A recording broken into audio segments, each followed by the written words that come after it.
Em direto da Biblioteca Municipal de Viana do Castelo, vamos conhecer as propostas que os candidatos pelo Círculo Eleitoral do Alto Minho, dos 8 partidos com assento parlamentar, têm em temas como a habitação, a saúde e a mobilidade.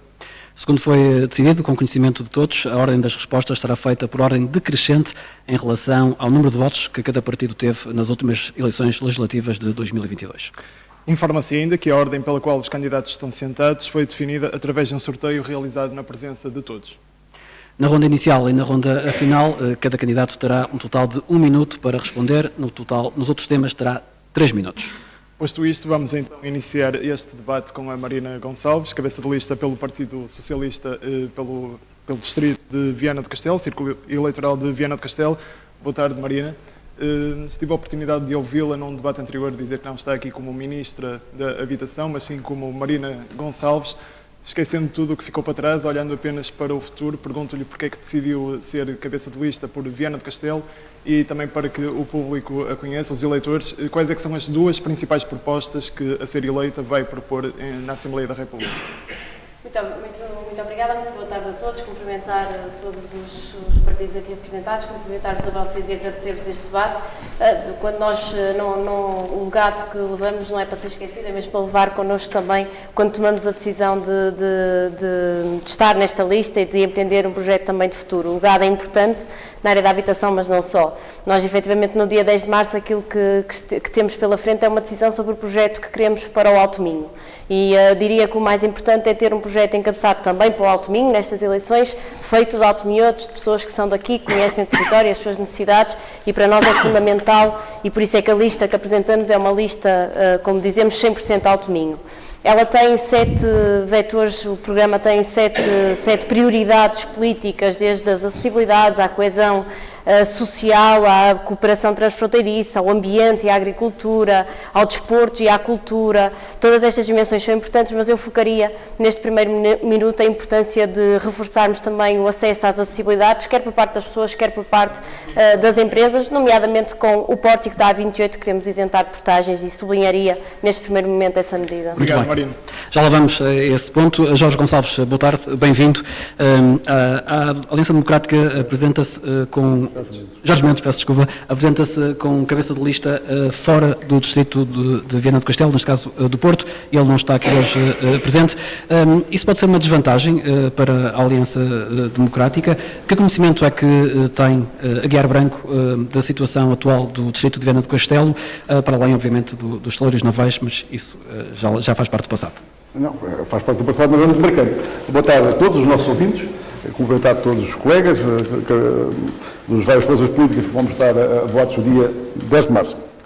No dia 10 de março, o Alto Minho tem uma oportunidade de mudança face ao caos a que o país chegou e à grande asfixia fiscal de que somos vítimas por parte do governo do Partido Socialista. O PSD, como é sabido, alterou o seu cabeça de lista. Eu fui cabeça de lista durante os 2 mandatos anteriores. Também o Partido Socialista mudou de cabeça de lista, que era o Tiago Brandão, e passou a ser a sua ministra Marina Gonçalves. E, portanto, os partidos têm as suas estratégias e nós, quando estamos num partido, estamos ao serviço do país em nome do partido. Não usando o partido para nos servirmos para fins pessoais. Eu cá estou, com a mesma garra, com a mesma determinação, para servir o Alto Minho como fiz durante estes 4 anos. E, portanto, estamos convictos que os eleitores, no dia 10 de março, vão dar um voto de confiança à única alternativa que há ao governo do Partido Socialista, que é a Aliança Democrática. Muito obrigado. Eduardo Teixeira, do Chega, bem-vindo a este debate. O Eduardo é possivelmente a maior surpresa nesta lista, não pela sua presença em si, mas pelo partido que está a representar, o Chega, depois de cerca de 3 décadas a defender as cores do PSD. Perguntava-lhe porque é que decidiu ser cabeça de lista do Chega, se não teme que isso possa afetá-lo a sua imagem aqui no distrito e os eleitores possam encarar isto um bocadinho como uma traição, e perguntava também quem é que beneficia mais desta troca de partido, se é o Chega ou o próprio PSD, neste caso a Aliança Democrática. Antes de mais, boa tarde, cumprimentar todos, cumprimentar os nossos ouvintes da GEIS e de Alto Minho, agradecer a oportunidade de estarmos mais uma vez em debate. Sá Carneiro disse um dia que quando está na política ativa, não se deve se cingir a ser um político de bancada. E, portanto, estou aqui com gosto, com satisfação, a defender a minha terra, a defender Viana do Castelo, e aceitei esse convite para, com independência, por ser social-democrata, e não é um partido, é uma ideologia, continuar a defender o Alto Minho. E acabamos por ouvir, logo de início, tudo aquilo que não foi feito nesta última década. E este, se calhar, é um mote, é o ato de contrição feito pelo Partido Socialista em relação a esta região, dizendo aquilo que não foi feito e que tudo aquilo que há a fazer. E é muito, desde logo as acessibilidades, desde logo os transportes, que está uma enorme confusão no nosso distrito de Viana do Castelo, e que acima Alto Minho também tem aqui alguma responsabilidade, e portanto o Governo tem este cartão de visitas para começar. Este é o diagnóstico. Nós perdemos na última década 7% da população, e por isso é que hoje estamos aqui com menos um representante em jogo. Viana do Castelo tem apenas e só 5 anos. Vamos falar disso, Eduardo, obrigado. Marta von Frieden. Marta von Frieden, muito boa tarde, bem-vinda. Porquê é que decidiu aceitar o convite da Iniciativa Liberal? O que é que a Marta pode trazer para o Alto Minho? Quais são as duas principais propostas que vai levar à Assembleia da República, caso seja eleita?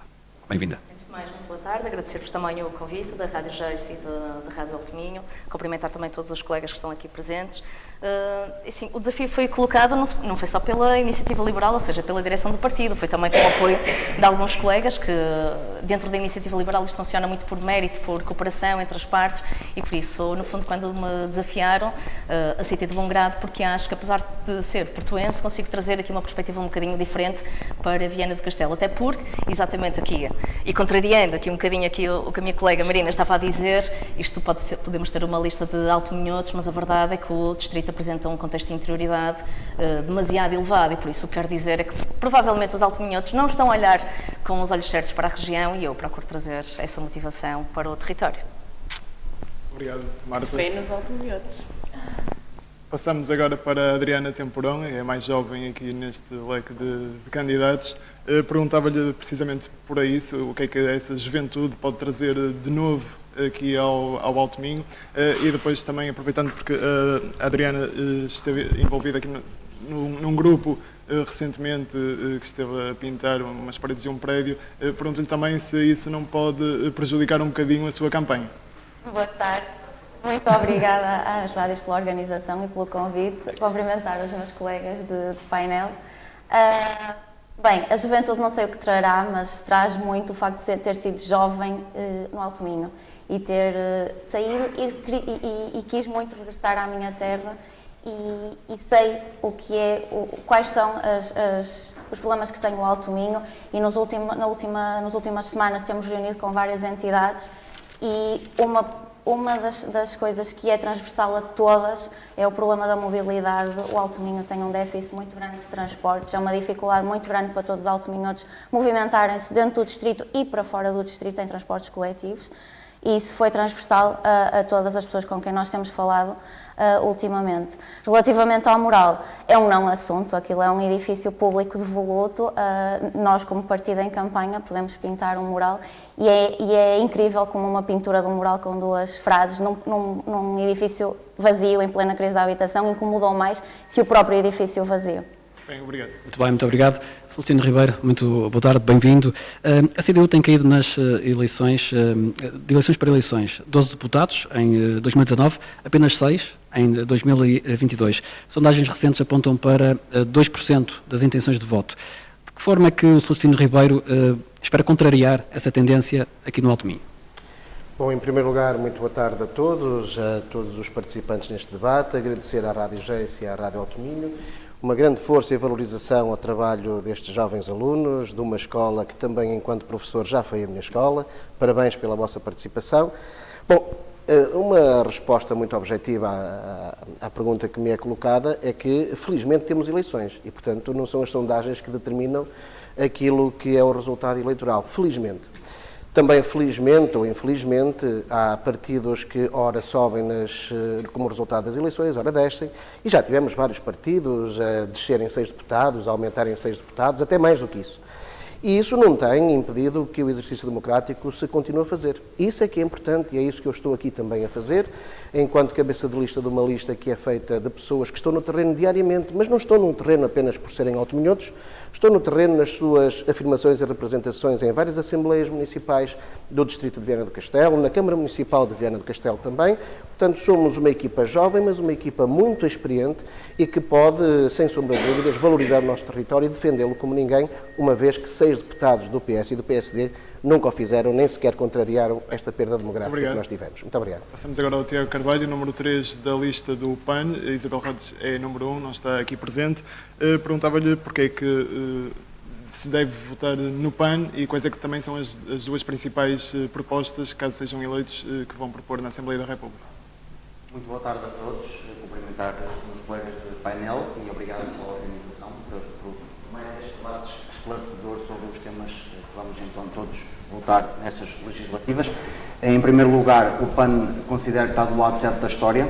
Isso significa que temos um problema com a questão das alterações climáticas, problema de mobilidade através dos combustíveis fósseis e temos ainda o problema de uma agricultura intensiva que tem vindo a destruir a biodiversidade. São os principais temas, digamos, que o PAN acha que, de uma forma abrangente, podemos atacar, em conjunto com outras forças políticas, obviamente, mas não esquecendo que nós temos que, para além da ideologia política, que muitas vezes é trazida para cima da mesa nos debates, temos que trazer a ciência para a política. E o PAN alia-se muito, digamos, aquilo que nós queremos defender essencialmente é trazer os dados científicos para cima da mesa e conseguir debatê-los de uma forma sem preconceitos ideológicos. Essencialmente é isso. Bem, muito obrigado. Gonçalo Pereira, do LIVRE, muito boa tarde, bem-vindo. Pergunto-lhe também quais são as duas principais medidas que pretende levar à Assembleia da República, caso então seja eleito. Boa tarde. Boa tarde aos colegas de candidatos e candidatas. Gostava imenso que fossem mais candidatas. No passado não foi assinado o contrato com o futuro, que é hoje, e o LIVRE compromete-se a assinar o contrato do futuro. O que nós, o objetivo principal será recuperar esta harmonia laboral e social, que percebemos claramente que socialmente estamos num caos. O LIVRE... falou-se muito de jovens, eu agradeço também aos jovens que estão aqui, mas não esqueçamos que em Viana, no distrito de Viana, temos 251 pessoas com 65 anos ou mais para cada 100 jovens. Ou seja, temos um país envelhecido, temos as pessoas envelhecidas e é importante olhar para isto também, não só para os jovens, mas também para o envelhecimento. Temos um país envelhecido. E o LIVRE olha para isso, olha para todos, entidade de género, inclusão, tudo. Somos livres. Muito bem, muito obrigado, Gonçalo. É um tema recorrente nas campanhas eleitorais, as portagens da A28 e o pórtico, a eliminação do pórtico de Neiva. O que é certo é que nada tem sido feito, mantém-se tudo na mesma. Ainda recentemente a A28 não beneficiou de uma redução de 30% das portagens. Marina Gonçalves, o secretário-geral do PS disse que vai eliminar, em relação à A28, penso que é apenas a Neiva, aplica-se a Neiva e a Esposende. O que é que, entretanto, mudou, que agora é possível essa eliminação e antes não era? Nós podemos fazer essa pergunta sobre porquê agora e não há 1 ano, 2 anos, 3 anos, em cada um dos temas. Nós, quando priorizamos política pública, quando definimos a política pública, olhamos para o contexto, olhamos para a possibilidade e para, no fundo, a definição das medidas e o seu calendário em função também das prioridades. É por isso que eu estou a focar. E hoje estamos num ciclo também dentro do Partido Socialista diferente, onde as prioridades são também definidas e com um projeto e com essas prioridades também diferentes. E por isso temos que ver isso com alguma naturalidade. Nós passamos por ciclos políticos e assumindo com total responsabilidade aquela que é a reivindicação dos deputados, mas também aquelas que são as decisões que são tomadas a nível nacional, porque temos de distinguir aquele que foi o papel dos deputados também e a sua posição, os deputados do Alto Minho e a sua posição sobre as portagens face àquelas que eram as decisões tomadas, mas aquilo que é um facto é que neste momento há um compromisso, que aliás eu certamente ouvirei logo a seguir a mim alguém a falar sobre os compromissos relativos à A28, dizendo que agora estão a correr atrás do prejuízo quanto a medidas que outros apresentaram. Bem, lembrar que nós, e assumindo total responsabilidade pela parte do nós governamos nos últimos 8 anos, mas também alguém governou durante 4 anos e também não o fez. certamente usará sempre uma justificação para qualquer decisão que não foi tomada ou para qualquer valor que tenha sido cortado. Mas só para me permitir terminar no meu tempo a minha intervenção, é importante percebermos que há um contexto de decisão a cada momento, há uma evolução nas decisões, mas há um facto, e respondendo àquilo que referiu agora, o facto é, há uma decisão tomada, há um compromisso assumido pelo Secretário-Geral do Partido Socialista, compromisso vertido no nosso programa eleitoral, mas que vai, e permita-me também, referiu uma decisão relativamente a outras portagens do país que foi tomada, mas lembrar também que já no passado houve uma decisão de redução para aqueles que em função também da utilização e para as pessoas, para os vianenses, para todos aqueles que usam empresários, todo o tecido económico, usa a A28 com maior frequência, havia já uma redução que foi implementada, permita-me lembrar, pelo Partido Socialista, uma redução das portagens nesse sentido, e aquilo que se faz hoje é, diga-se a verdade, ser justos com a população, acabar com aquele que é um valor que era desequilibrado face ao impacto que causa na vida das pessoas, e felizmente temos hoje um compromisso também nacional do Secretário-Geral do Partido Socialista no seu programa eleitoral nacional, vertido também no programa distrital, de isentar portagens da A28. E essa medida vai ser publicada mal toma em posse, caso seja eleita? Não permiti, não ouvi. A medida vai ser posta em prática logo no imediato, caso seja eleita? Nós temos esse compromisso, para nós é fundamental que ele seja o mais rápido possível. Os timings naturais, e não lhe vou dizer que é no primeiro mês ou no segundo mês, o que sei e posso dar como certeza é que será mesmo uma prioridade. Aliás, como tem sido a discussão sobre a questão das portagens a nível nacional, será também uma prioridade em concreto da A28 e aqui no Alto Minho a isenção dessas portagens para este primeiro ano de legislatura. Isso, sem dúvida, é um compromisso que deixamos com total realismo e factual. Muito bem. Jorge Mendes, sobre este tema, a A28, as portagens e, neste caso, o Porto de Neiva tem sido um entrave à atividade empresarial da região. Como é que a AD olha para este assunto? Já lá esteve, também na Assembleia da República, e entretanto, nada mudou. Já lá esteve, estou, e ainda recentemente, em novembro, apresentei uma proposta, juntamente com o PSD, para reduzirmos as portagens com o grupo parlamentar do Partido Socialista, e os deputados do Partido Socialista do Alto Minho votaram contra. Votaram contra. O PCP apresentou uma proposta e o Chega para reduzir as portagens, eliminar as portagens todas no partido. O PSD tem que ser contra, porque há concessões, não é? Não podemos nacionalizar, não podemos nacionalizar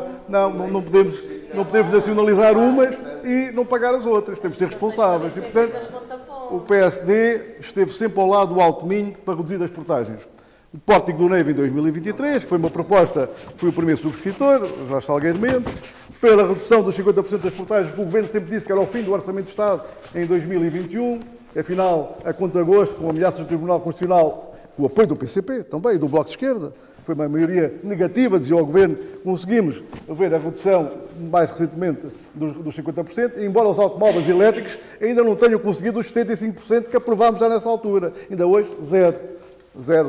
E, portanto, eu fico muito contente pelo Partido Socialista, na voz da Marina Gonçalves, vir defender o fim das portagens na A28 e o fim do Pórtico. Até que, enfim, não é possível... Sejam bem-vindos àquilo por que nós lutámos durante, eu estou lá há 4 anos, durante 4 anos os senhores votaram sempre contra. Temos eleições. O meu partido esteve lá há 7 anos em 28, portanto, e durante o tempo que lá esteve foi sempre em alturas de grande aperto em termos de orçamento de Estado. Mas, concretamente, qual é a posição?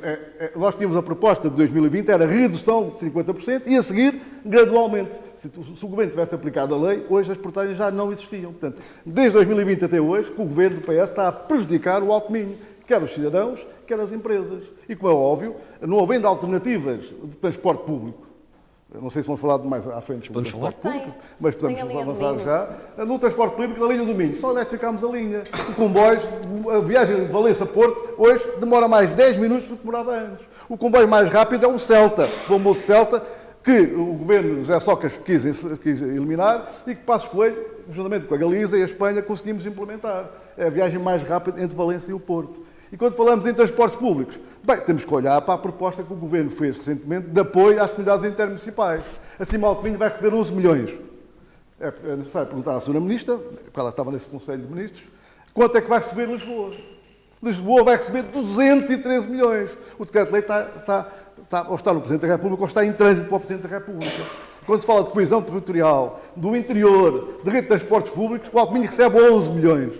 Lisboa recebe 213 milhões de apoio tarifário aos transportes públicos. E, portanto, estamos a ver a preocupação sobre os 11 milhões que pela primeira vez chegam ao Alto Minho. Obrigado. Ao Sr. Ministro. Não, 11 milhões por 213 é uma coisa, é gritante. O vosso desinteresse para o interior. Só se fala do interior na altura das eleições, quando chegam a Lisboa e à Assembleia da República, sempre que há propostas de favor da coesão, a favor do interior, o Partido Socialista, como no caso das portagens, votou contra. Muito bem. Muito obrigado. Mas sejam bem-vindos. Eduardo Teixeira, o Presidente do seu partido disse há pouco tempo que pretende eliminar as portagens nas SCUT. Isso é possível? Eliminar totalmente? Em todo o país. Vimos aqui o debate que está vivo entre estas duas forças partidárias. Eu não posso deixar de fazer logo um comentário, porque é um ponto de ordem. Estamos num ciclo diferente do Partido Socialista. Agora é que vai ser. E nestes anos, nestes 15 anos, eu lembro-me bem, em 2009, quando se puseram os pórticos, instalaram os pórticos, depois de prometer às populações que aquelas estradas iam ser feitas para não haver custo algum para eles pagarem, passado 15 anos, o ciclo político é diferente, ou dito isso de forma traduzindo em palavras diferentes, é porque vêm aí eleições. E eu lembro-me bem, em 2019, que os eleitos do Partido Socialista comprometeram-se a abolir o Pórtico do Neiva, por exemplo, e no Parlamento, quando se apresentou-se uma proposta de resolução para alterar a localização do Pórtico do Neiva, os eleitos do Partido Socialista até votaram a favor dessa resolução. Mas todos os outros eleitos que faziam quase a maioria no Parlamento abstiveram-se e votaram contra aquela questão que era muito importante e continua a ser para Viana do Castelo. E é das coisas mais injustas que o Partido Socialista deixou desde 2009, desde o tempo do engenheiro José Sócrates, em cima da mesa. Porque, fazendo as contas e da forma como foram postos os pórticos, quem vem do Porto para Viana ou quem vem de Viana para o Porto é sempre depois, do Porto para Viana é sempre depois de Esposende, depois da Póvoa, depois de Vila do Conde, depois da Maia, e quem vem de Viana para o Porto é sempre antes de Esposende, antes da Zona Industrial de Viana, antes da Póvoa do Varzim, e o custo ao quilómetro é absolutamente desproporcional e penaliza toda uma região. Mas eliminar totalmente as portagens. Pior é que nós não temos ilhas, como tem a Póvoa do Varzim e como tem Esposende e Fão. Nós não temos ilhas em que as pessoas podem transitar e não pagar. Aqui paga-se à séria. Mas eliminar totalmente é uma realidade. A proposta que é feita é claramente isto. Neste momento, passado esses 15 anos da renegociação dos contratos das SCUTs, em que só se defendeu os interesses dos concessionários e penalizou-se uma região, agora, certamente, quando é o próprio Partido Socialista que está a pôr em cima da mesa essa questão, há margem para, nestes contratos leoninos negociados pelo Partido Socialista, isentar do pagamento. E, portanto, vamos estar todos de acordo em não fazer o que fizeram em 2019. Em 2019 estavam de acordo quanto à questão do Pórtico de Neiva, mas depois, hipocritamente, durante todo o mandato, inviabilizaram essa questão. E, portanto, nós estamos de acordo em que Viana do Castelo não seja mais uma vez discriminada, porque lembro-me entre 2011 e 2015, nós tivemos que arrancar os pórticos. Eu, como eleito na época, tive que arrancar politicamente os pórticos que estavam instalados em relação à Caminha e em relação a Ponte Lima, porque aquela estrada, sim, é SCUT. E não é protegada. E não é protegada não foi por causa do negócio do queijo, porque aquela estrada é privada e está concessionada. E, portanto, a proposta e a resposta é clara. Obrigado, que não seja por ser eleições. É de vez esta estrada de Viana-Porto não pode continuar a ser protejada. Passamos então para Marta von Frieden. O que é que a Iniciativa Liberal propõe em relação às portagens da A28 e, concretamente, em relação ao Pórtico de Neiva? Tem sido o tema mais falado.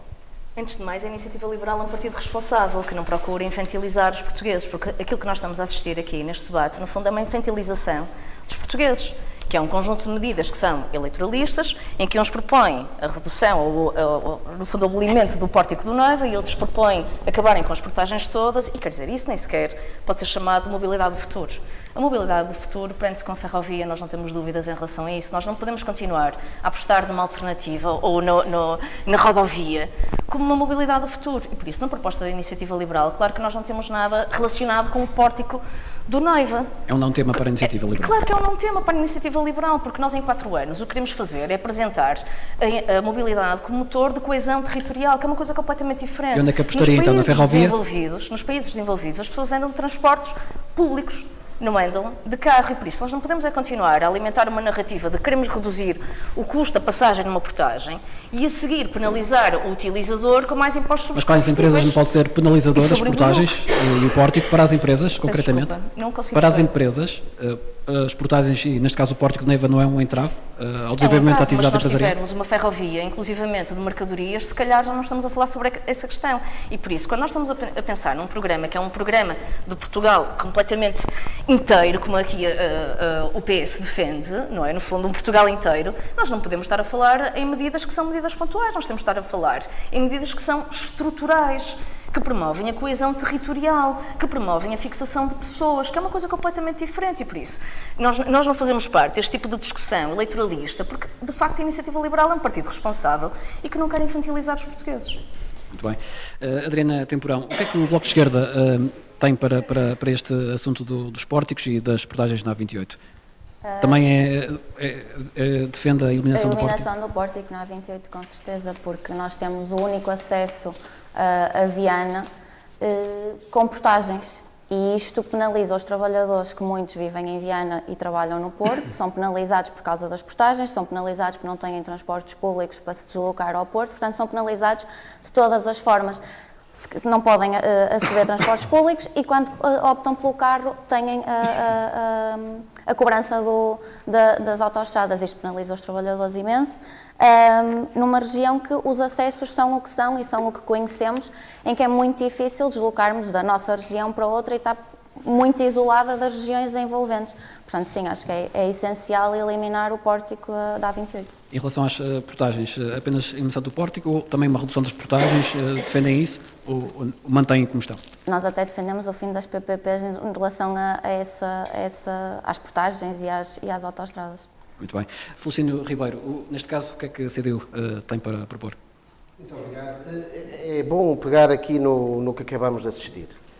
Temos do lado da AD alguém que diz que fizeram uma proposta em 2020 e que, se as coisas tivessem funcionado bem, hoje nem sequer tínhamos portagens. Mas votaram contra em fevereiro de 2023, contra a proposta do PCP de eliminar as portagens. Portanto, não, é verdade.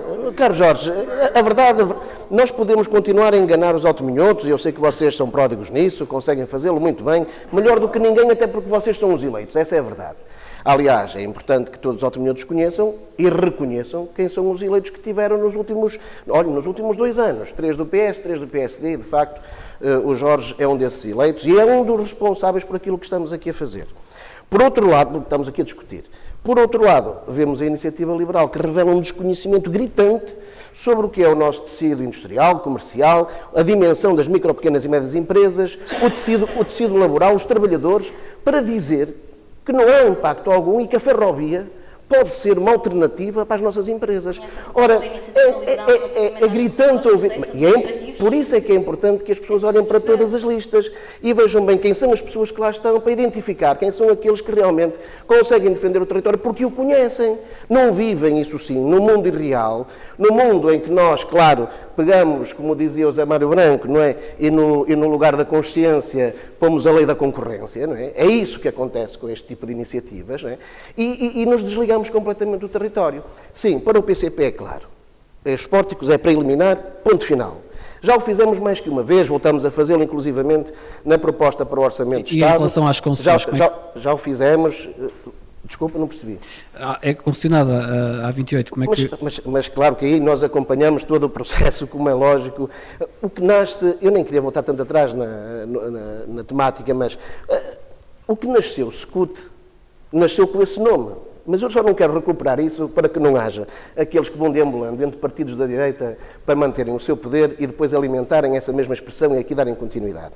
Claro que, completando o que eu estava a dizer, Por um lado, há esta questão necessária e urgente da eliminação dos pórticos para favorecer uma região, nem é favorecer, é dar-lhe justiça a uma região que tem sido penalizada ao longo dos anos. Por outro lado, os problemas de mobilidade não se resumem a essa resolução. Atenção, isso é muito importante, eu não sei se vamos ter tempo para falar ainda mais de mobilidade, mas nós também defendemos a ferrovia. O que nós defendemos é que haja aqui uma ligação intermodal entre ferrovia e rodovia, porque as coisas, em primeiro lugar, não acontecem de uma vez só.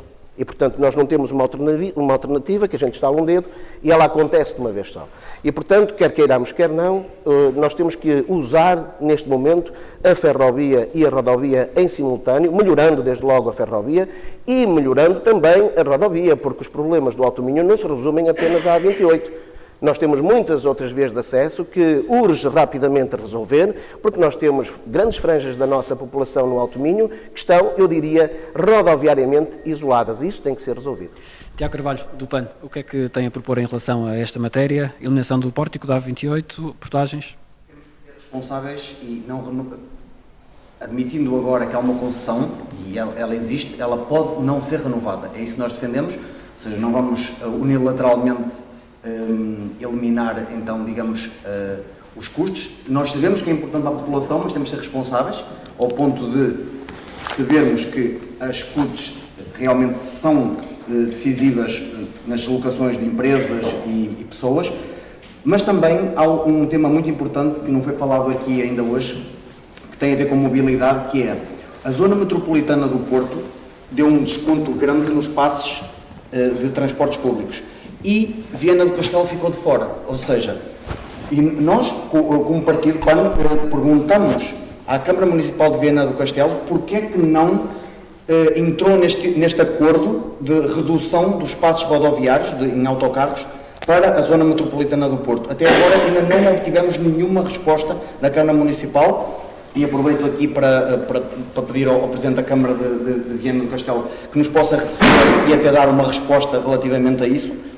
Bem como a questão da terceira ponte, a nova ponte que está prevista a ser feita aqui em Viana do Castelo, nós temos que perceber também se realmente vai trazer uma grande mais-valia às empresas e às pessoas ou se é apenas um capricho de um ou outro lobby que orbitam em volta, digamos, das estruturas autárquicas. Precisamente porque nós precisamos perceber qual é que é o impacto ambiental, se foi estudado e assim sucessivamente. São questões similares. Eu acho que a questão das escudos, obviamente, acho que todos concordamos que devem ser eliminadas, agora devemos ser responsáveis na questão de não renovar a concessão. Depois, os concelhos mais isolados, temos que ter atenção. Eu sou de Paredes de Coura e agora, muito recentemente, foi inaugurada uma nova variante, digamos, de acesso à vila. Foi importante, não digo que foi importante, mas temos também, quando estamos a pensar em progresso e desenvolvimento, temos que sempre ter em mente a questão do impacto ambiental. Neste caso, o nosso território, Paredes de Coura, por exemplo, nós temos alcateias de lobo ibérico e o lobo ibérico, a biodiversidade deve ser trazida para cima da mesa, não deve ser infantilizada como uma questão menor, porque nós vemos muitos exemplos pelo mundo fora em que a conservação da biodiversidade também é importante para as populações e o progresso pode ser feito paralelamente com respeito à biodiversidade. E então esse estudo e essa capacidade de conseguirmos colocar as pessoas e o ambiente em harmonia é fundamental também aqui no Alto Minho. Muito obrigado. Gonçalo Pereira, o que é que o LIVRE defende em relação aos pórticos e em relação ao pórtico de Neiva, ou é um não tema, como foi o caso, como avançou ali a Iniciativa Liberal? É tema, certamente, e quando falamos de mobilidade e pretendemos a desertificação, pretendemos a descentralização, temos que ter atenção a esses fatores, porque depois estes distritos ficam completamente à parte. E é importante pensarmos na ferrovia, pensarmos em alternativas. Temos a questão que o colega acabou de referir, de utilizadores que fazem o percurso para o Porto e que o passo aumenta a 100%, que a Câmara não responde, é insuportável, acabam por usar transporte privado, isso tem um impacto ambiental, tem um impacto na vida, na qualidade das pessoas, e é isto que importa, é a qualidade de vida das pessoas, ponto final. E a questão aqui vai para além disso, ou seja, nós percebemos que há empresas, que há indústrias que precisam de usar estas vias mais rápidas e precisamos, por exemplo, porque não essas empresas desta região que tenham alguns benefícios e que não paguem essas taxas. Ou seja, para podermos, efetivamente, que seja mais justo e igualar esses direitos. Porque depois continuamos na mesma demagogia entre PS e PSD, porque nos últimos anos foram quem governou, e nós não vamos falar agora, não vamos à troika, senão aí perdemos tudo. Vai idosos, vai jovens, era tirar aos idosos e convidar os jovens a sair.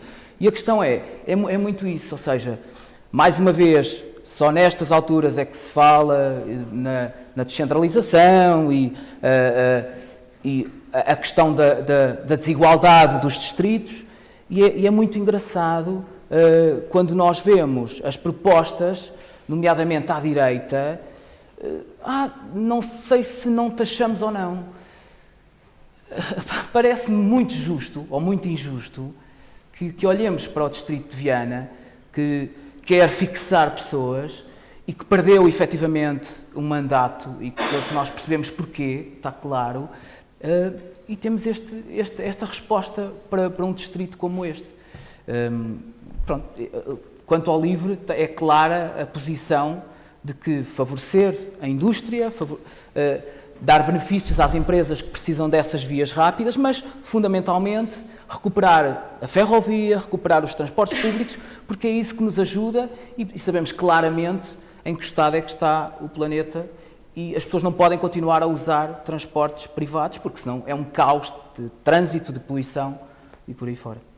Bem, muito obrigado. Bem, obrigado. Vamos passar agora para o tema da habitação, começando aqui pela Marina Gonçalves. A pergunta que vou fazer é também extensiva a todos os candidatos. Com um salário mínimo estabelecido em 820 euros, com o preço por metro quadrado em Viana do Castelo a mais de 1.450 euros, segundo agora também um estudo recente, com as taxas de juro tão instáveis, onde pedir um financiamento de cerca de 100 mil euros a 25 anos pode implicar aqui prestações próximas dos 500 euros e isto depois também aumentar ainda mais, com o preço de arrendamento também de um T1 e de um T2 a ser o que mais tem subido, também segundo um estudo recente, atingindo valores próximos desse mesmo salário mínimo. Pergunto aos candidatos onde é que alguém com este tipo de salário, solteiro, morar hoje, onde é que deve morar hoje, uma pessoa com estas condições, e não numa perspectiva também a várias legislaturas, hoje. Começando aqui pela Marina Gonçalves. Muito bem, muito obrigada. Permita-me só, porque tenho que voltar ao tema anterior, só para dar aqui 3 notas. Uma, eu concentrei-me na resposta à pergunta, mas não podia deixar de fazer, e aqui, aliás, em concordância com a CDU, de distinguir aqui 2 planos, que é um plano mais conjuntural e imediato, daquele que é o impacto que naquelas que são as condições de acesso, de acessibilidade e de mobilidade da nossa população e da necessidade e da justiça daquilo que estamos aqui a discutir, do pórtico da A28, e uma coisa diferente é uma reforma estrutural, onde o Partido Socialista tem, aliás, prova disso é, embora se desvalorize aquilo que foi a eletrificação da linha de Minho, a introdução de novos comboios, de novas ligações na linha de Minho, mas mais do que isso, a linha de alta velocidade, que é para nós uma aposta importante, uma aposta que temos pena que o maior partido da oposição ponha novamente em causa, como aliás põe qualquer solução estrutural que o país quer, mas dizer que a linha de alta velocidade passa pelo Distrito de Viana, a linha de alta velocidade vai permitir, aliás, reduzir o tempo de deslocação para o nosso distrito e terá também uma ligação parando em Valência, e portanto dizer que é importante, é do conselho daqui do candidato da AD, é estranho este pensamento, mas dar essa nota, já lá vou à questão, mas permita-me fazer esta, e permita-me também dar aqui uma nota, é o mal de ser a primeira, tenho necessariamente que fazer isso, dar uma nota que a proposta relativamente ao pórtico é diferente, a do Partido Socialista e a da AD é de redução, a nossa é de isenção, só para que fique muito claro. Relativamente à habitação, aquilo que nós hoje discutimos, é difícil, quando se ouve a verdade, é muito difícil de ouvir, mas eu continuarei a falar, não tenham problemas. Sobre a habitação, dizer que hoje podemos discutir habitação, discutir com a responsabilidade do que é preciso fazer, assumindo que há muito para fazer, há muita coisa para mudar, mas se hoje discutimos habitação, é porque alguns partidos com assento parlamentar, em 2015, quiseram pôr a habitação na agenda. Aprovou-se uma lei de base da habitação, onde alguns partidos aqui sentados de direita não a aprovaram, não a acompanharam, aprovaram-se instrumentos e os partidos de direita não os acompanharam acompanharam, porque acharam que a habitação não era importante e não era investimento a ser feito. E esse investimento está hoje a acontecer. Eu recomendo vivamente que se vá ver em cada concelho aquela que é a obra que está a nascer, aquelas são as respostas com património devoluto que estão a nascer. E isto é importante para vos dizer aquilo que é preciso continuar, o trabalho que é preciso continuar a fazer para dar habitação a preços compatíveis com os rendimentos das famílias, para dar esta dignidade habitacional que tanto falamos. Respondendo à sua questão, é preciso ainda continuar este trabalho, mas felizmente os instrumentos estão em curso, os investimentos estão em curso. E esse património que hoje falamos, devoluto, mas também a nova construção que vai nascer, é para responder à necessidade das respostas habitacionais. Isto é demorado também, não é? Claro que é uma resposta estrutural Alguém que que demora. precisa de habitação neste momento, hoje. A discussão que fazemos da ferrovia é exatamente igual na da habitação.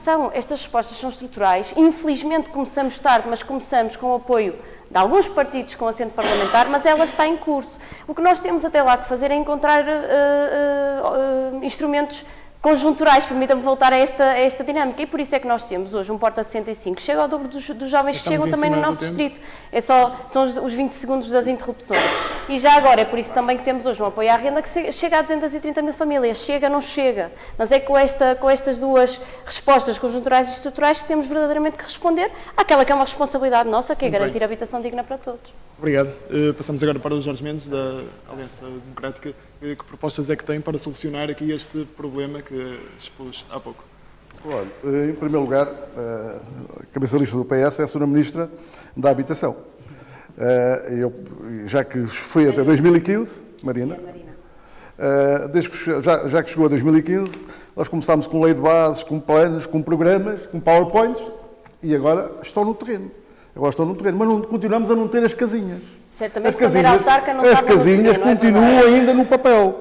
E eu peguei, para não falarmos do abstrato, das 10 ou das 11 estratégias locais de habitação. Eu fui pegar os PowerPoints todos que tem uma trabalheira e fui somar. Pode ser de Vieira do Castelo, a Sra. Ministra propôs, juntamente com os autarcas e a Santa Casa da Misericórdia de Viana, recuperar 1097 fogos. Dos 1097, só 252 é que são casas novas. O resto é reabilitar os bairros sociais. É uma resposta necessária, sim. Reabilitar, melhorar. Não interrompi. Melhorar, requalificar, reabilitar os bairros sociais das pessoas que já têm em casa. Dar melhores condições, mais dignidade. Mas a quem precisa de casa, aos jovens, a quem quer vir para outro sítio viver, não há soluções. 252 casas não dá para nada. Quais é que são as soluções que a AD propõe? As soluções é não estigmatizar o mercado. Porque a Sra. Ministra e o Governo Partido Socialista sempre achou que a oferta que era pública, tinha que ser sempre pública. Eram 50 mil casas no 25 de Abril, eram 180 mil para resolver todos os problemas da habitação pública. 5% da habitação pública são 180 mil casas. Não, a resposta tem que ser dada pelo setor da construção, pelo mercado, com um Estado regulador, com um Estado fiscalizador. O Estado, sobretudo quando vivemos uma situação dramática como a atual, tem que intervir. Mas não é estigmatizar o mercado, não é estigmatizar quem investe. Não é dizer que é preciso fazer casas, depois não temos terrenos, ou preciso fazer casas e baratas, mas os terrenos que estão à venda, são terrenos que estão urbanizados, cujo valor de venda do terreno impossibilita logo construir casas baratas. A não ser que sejam terrenos do Estado, a não ser que seja um património do Estado que seja colocado para construir a habitação barata. Aquilo que o Governo não tem feito. Aliás, esta era a prioridade que o Governo devia ter feito. Era colocar no património do Estado a preços acessíveis para se poder construir habitação económica. E não há. A AD tem esta proposta. E aqui no Alto Minho isso é possível. propôs isso. As suas escolas de volutas. A AD propôs isto em fevereiro. O Partido Socialista absteve-se em 18 propostas. Quando chegou em julho, chumbou-as todas. Só aprovou dos Partido Socialista. E o resultado é, passados estes anos todos, o problema da habitação está pior do que em 2015. Hoje, para além dos fracassos na saúde e na educação, bem como a instabilidade que se vive nas forças de segurança, a habitação é aquilo que mais preocupa um jovem. Ao fim do tempo, Jorge Mendes, alguém com estas características que eu expus há pouco vai ter onde morar, sabe? Para amanhã não, mas temos que arranjar soluções. Por exemplo, o apoio ao inquilino era uma proposta que já estava na Lei Cristas, que o Partido Socialista sempre rejeitou. Não conhece a lei, não proposta de apoio que isso não é verdade. Sempre foi vista pelo Partido Socialista como um apoio aos capitalistas. Isso não é verdade. O Partido Socialista apresentou e está a aplicar o apoio Devíamos ser um polígrafo distrital. Como vem a inconsistência do Partido Socialista é gritante. Agora, vamos ser casas para todos. É preciso um polígrafo para aquilo que se... Assim iremos fazer. Vamos ouvir agora o Eduardo Teixeira. Sobretudo para o novo governo. Por favor. Eduardo. Muito obrigado. Este debate entre estes dois partidos é relevante. Mas deu-se aqui o exemplo de 2015, eu penso que de 2015 a 2019 nenhum dos que está aqui esteve sentado no Parlamento nessa época. E, portanto, criou-se soluções, e aqui temos a Ministra da Habitação, aqui em Viana do Castelo, onde eu acompanhei, até porque na Câmara Municipal foi passando esses investimentos, as opções foram claras. É reabilitar o que é do Estado, aquilo que já devia ter sido feito. É reabilitar e criar condições, nomeadamente em Dark, na questão dos bairros dos ciganos. E depois? O que é que se está a fazer mais? O que é que se está a construir mais? Para os jovens, para fixar e atrair no território, as revisões do PDM que permitam que os jovens construam nos terrenos de família. O que é que se está a fazer nessa matéria? Muito pouco. O Estado também, os autarcas queixam-se do Estado Central, da burocracia, dos técnicos, tem que se criar condições para atrair os jovens às suas terras de origem. E aqui também há fiscalidade. O IMI é um problema para muitas famílias. Quantas das famílias não são executadas pelo Estado por causa do pagamento das taxas de IMI e nas sucessões do IMT?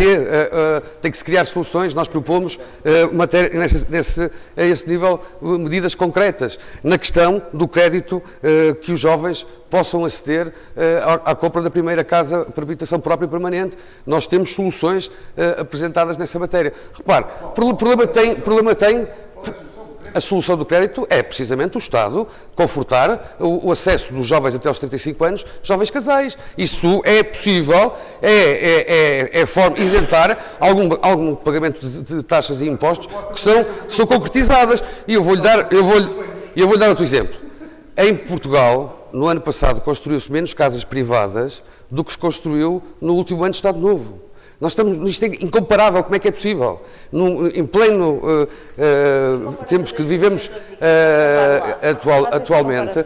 Ó, Ministro, eu sei que parecia incómodo falar sobre esse tema.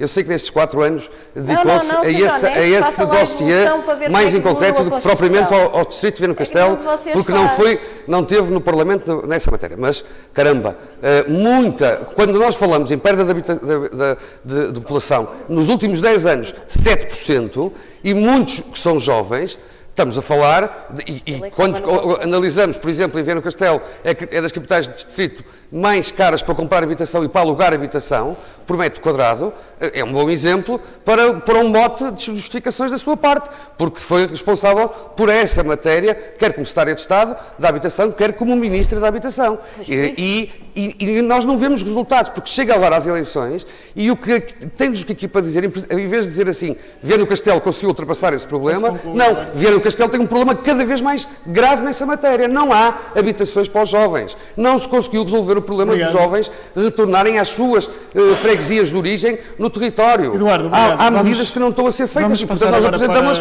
concretamente. Vamos passar para a Iniciativa Liberal, agora com a Marta, também respondendo aqui à minha questão. Também só dar uma nota relativamente ao tema anterior das SCUT e relembrar que foi a Iniciativa Liberal que levou uma proposta ao Parlamento para a simplificação dos processos administrativos relativamente às coimas que cada utente paga por cada passagem e que, no fundo, prejudicou brutalmente os cidadãos, porque de repente viam-se com dívidas que são incomportáveis, e fomos nós, a Iniciativa Liberal, que demos essa resposta aos portugueses e que depois, de facto, foi acompanhado por outros partidos, e por isso, só para relembrar que, de facto, nós não somos um partido que defenda aqui a taxação, nem nada disso, nós queremos trazer mais qualidade de vida às pessoas. Relativamente à questão da habitação, nós, de facto, precisamos de mais oferta. Não é possível, com pouca oferta habitacional, ter preços ou ter custos de habitações baixos. Não é possível, e por isso nós temos que construir mais e alguns mecanismos para que nós possamos agilizar isso. A Iniciativa Liberal defende que haja uma redução do IVA da construção para a nova construção dos 23% para os 6%, que ainda para mais é uma medida que já foi aplicada e que é aplicada em contexto das áreas de reabilitação urbana e que permitiu aos centros históricos das cidades serem aquilo que são hoje, e nós queríamos estender, no fundo, essa medida para todo o território nacional. E para além disso, gostávamos também de identificar os imóveis devolutos dos Estados, que são milhares de imóveis, que não estão identificados. As pessoas não conseguem saber, o próprio Estado não sabe a quantidade de imóveis que tem, que estão degradados, dados estão devolutos e que deviam estar ao serviço de uma causa, que é uma causa que de facto afeta cada vez mais gente e afeta principalmente jovens, famílias monoparentais, imigrantes que chegam todos os dias ao nosso território e que não têm sequer uma casa digna para viver. Para além disso, também acho que fazia todo sentido ativarmos novamente aquilo que são os mecanismos de Build to Rent. O Build to Rent permite criar novamente um maior acesso ao mercado de arrendamento. Nós temos, por exemplo, aqui ao lado, em Espanha e em França, empresas que conseguem meter 80 mil fogos por ano no mercado. Isto para nós era muito interessante e essas empresas valorizam estabilidade de preço, ou estabilidade, no fundo, do arrendamento. Eles não querem rendas muito altas, o que eles privilegiam é uma estabilidade no preço da construção, no preço do aluguer, que é muito mais interessante. E por isso, acho que esses modelos têm que vir para a frente. Nós temos que deixar de ser conservadores em relação a estas soluções e temos que fazer também outra coisa, que é uma alteração da lei de bases dos solos, que permitiu, no fundo, ou que fez uma redução daquilo que é mancha de construção e que neste momento torna, ou faz com que, mais ou menos, nós fizemos uma redução que ainda é substancial e por isso, fazendo essa redução da mancha em que é possível construir no território, nós não temos hipótese, nós temos que começar a aumentar a altura das nossas construções. Não tem que ser em todo o território, como é óbvio, mas há bolsas de baixa densidade que ainda são possíveis de explorar e por isso, eu acho que essa é uma das vias para gerar mais oferta habitacional. Obrigado. Vamos passar agora para a Adriana Temporão, do Bloco de Esquerda. Relativamente ao que foi aqui falar sobre a oferta, eu acho que basta ir um bocadinho por esse distrito fora e ver que existe nova construção e neste momento os preços dessa nova construção são totalmente inacessíveis a quem trabalha.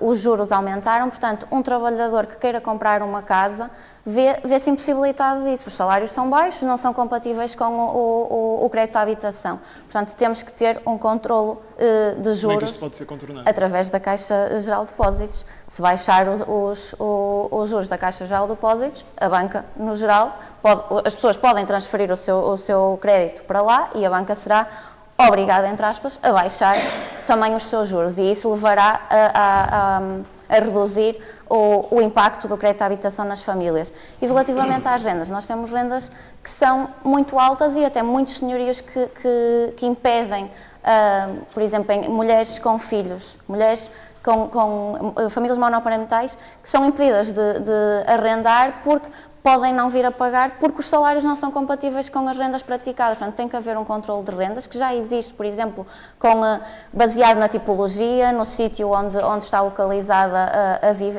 a habitação, como existe no Porta 65. O Porta 65 tem valores máximos para cada tipologia, dependendo da zona do país e da cidade ou da região onde se encontram. Portanto, temos que utilizar estes mecanismos para o controle de rendas e mais habitação pública, com certeza.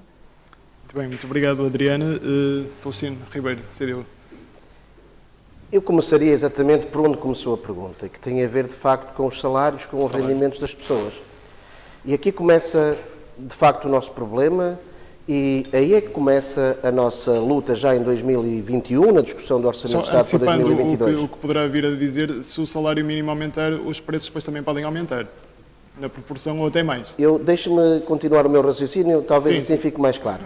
Mas dizia que prova que nós estávamos no caminho certo, quando em 2021, na discussão para 2022, aliás, esse foi um dos pontos-chave desta discórdia com a proposta de Orçamento de Estado que estava a ser apresentada naquela altura. Foi um dos motivos. Nós somos, neste momento, o quarto país da União Europeia que apresenta o maior aumento do valor da habitação. O quarto. Somos o 17º em rendimento. Nós, neste momento, estamos com um aumento crescente do preço da nossa habitação em cerca de 10%. Países onde os salários são mais elevados na União Europeia registram precisamente o caminho inverso, baixas de 10% na habitação. É isto? É verdade, vamos ao Luxemburgo e a gente vai ver. Jorge, é preciso consultar, é preciso estudar antes de vir para os debates. Não pode ser só a gente falar daquilo de cor, aquilo que nós estamos habituados a fazer. Depois há esta questão da direita, que constantemente... Quer dizer, a direita, eu peço desculpa, porque eu ouvi aqui ao meu lado, de um lado e do outro, já uma direita que se aproxima da esquerda, que pelo menos revela que não tem nenhum tipo de estigma relativamente a medidas de esquerda. Agora, claro, eu vejo a AD muito isolada nesta matéria. Aliás, eu nem entendo Porquê que a AD, que teima em interromper apenas para nada dizer, mas eu até fico assim um bocadinho preocupado, como é que não olha à volta, e os países que às vezes vai usando como exemplo, não os usa exatamente no exemplo contrário. Países, em Portugal nós temos, talvez o mercado mais liberalizado que nós temos é o mercado imobiliário. Na Alemanha, por exemplo, a especulação imobiliária é crime. Na Áustria, por exemplo, cerca de 25%... Posso? Não é verdade. Mas posso? A Alemanha, não lembro. Oh, homem, é só estudar, isto é muito fácil, é só chegar lá e ver. Ainda 25%. Bem, Amsterdão não fica na Áustria, homem. Vamos lá devagarinho. Nós temos que nos situar, senão quem nos está a ouvir até fica meio perdido. Calma, que os políticos têm mais conhecimento do que isto. Vocês capacitem-se disso. Mas eu dizia que na Áustria nós falamos em 25% do mercado de arrendamento, por exemplo, está nas mãos do Estado. Aliás, em Viena, chega aos 50%. Isto só para dizer que, de facto, esta direita, que tem este estigma relativamente a que o Estado tenha algum poder relativamente ao controle das rendas e relativamente ao poder, ao custo da habitação, é um estigma que não faz sentido nenhum. Aliás, cerca de 16 países dos 27 têm esse controle, por exemplo, de rendas. Fazem-no a partir da influência do Estado. E isto é fundamental. Por isso, aquilo que a CDU entende... Já em cima do tempo. E eu termino já. Desde logo, 50 mil casas de imediato, aproveitando exatamente o património público. Segundo, pôr exatamente a banca com o compromisso que ela tem que ter com as populações e os lucros excessivos que está a ter têm que ser usados também para ajudar a pagar os créditos de habitação, porque eles estão a ganhar exatamente com essas subidas das taxas de juros. E termos políticas também protetoras do arrendamento. Obrigado. Passamos ao Tiago Carvalho, do PAN.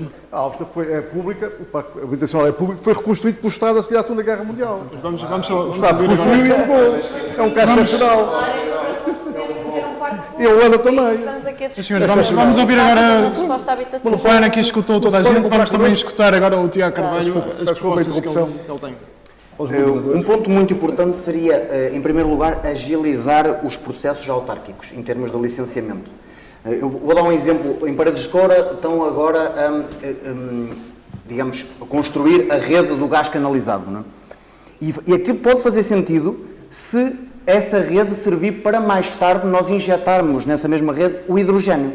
Porquê? Porque senão estamos a fazer tudo ao contrário. Ou seja, estamos a criar uma rede de gás natural, mas depois queremos acabar com os combustíveis fósseis.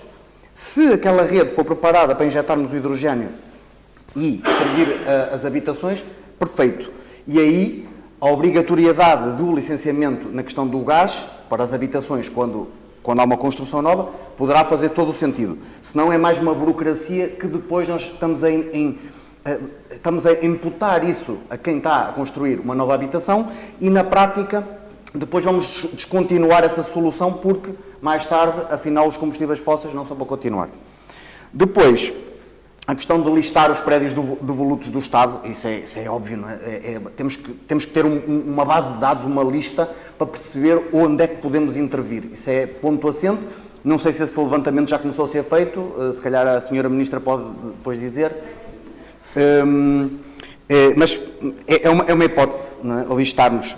Depois, na questão dos terrenos e do arrendamento, nós aí não podemos ter o dogma ideológico de baixar impostos. Ou seja, uma das coisas que promovia, por exemplo, mais disponibilidade de arrendamento seria baixarmos os impostos que são imputados, digamos, a quem é dono da casa e que presta essa casa para arrendamento, porque na prática essa baixa de impostos vai combater duas coisas. Vai disponibilizar mais casas, porque vai ser mais barato para quem é o dono da casa disponibilizar essa casa para arrendamento e, ao mesmo tempo, vai combater, digamos, o não pagamento de impostos, porque é mais barato. Eu posso contribuir com os impostos porque não quero contornar contratos de arrendamento porque é muito caro pagar ao Estado.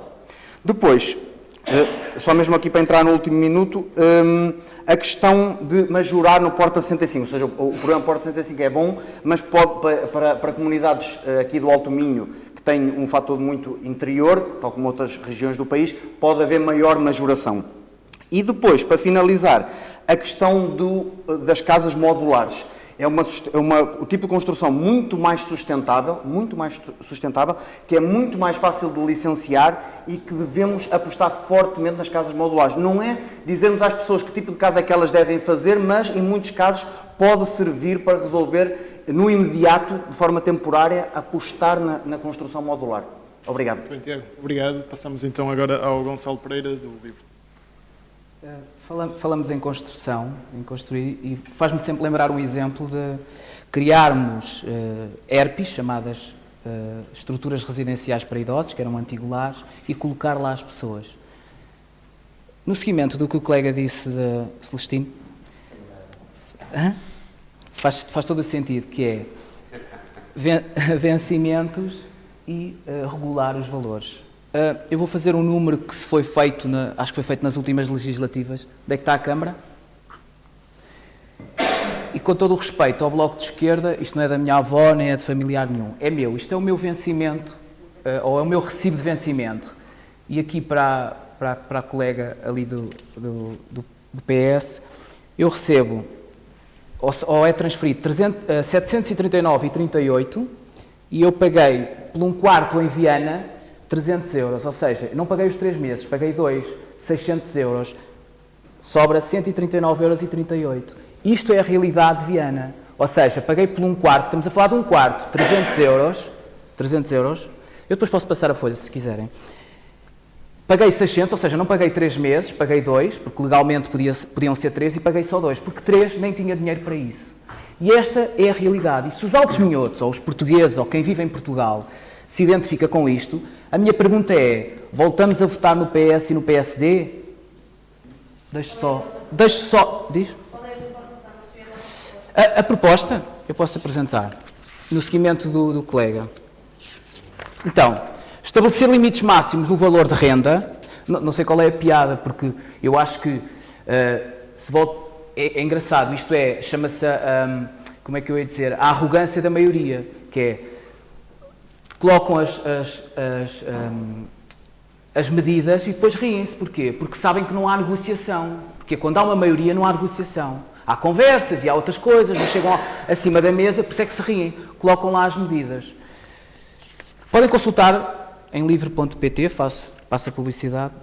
Na página 75, a 13ª medida da habitação e espaço público tem estabelecer limites máximos no valor de renda. Por isso se continuarmos a construir, e ou à procura de construção, só daqui a 20 anos. E este recibo é atual, ou seja, eu tenho 139,38 € até ao final do mês. Agora digam-me, isto é a realidade da habitação em Portugal, digam-me, continuam a votar no PS quando eles se riem disso? Continuam a votar no PSD? É só a pergunta que eu faço. Muito bem, fica essa pergunta no ar. Vamos agora para o tema da saúde. Como é conhecimento geral, ou pelo menos deveria ser, o Hospital de Viana do Castelo precisa de uma renovação, nomeadamente da urgência pediátrica e também da própria motivação dos profissionais que lá trabalham. E foi isso mesmo que mencionou João Oliveira, o novo presidente da USAM, numa entrevista à Rádio Alto Minho. Não sei se tiveram a oportunidade para ver, está nas nossas plataformas digitais. Os candidatos também têm falado na descentralização dos cuidados de saúde, em dotar os centros de saúde de meios de diagnóstico.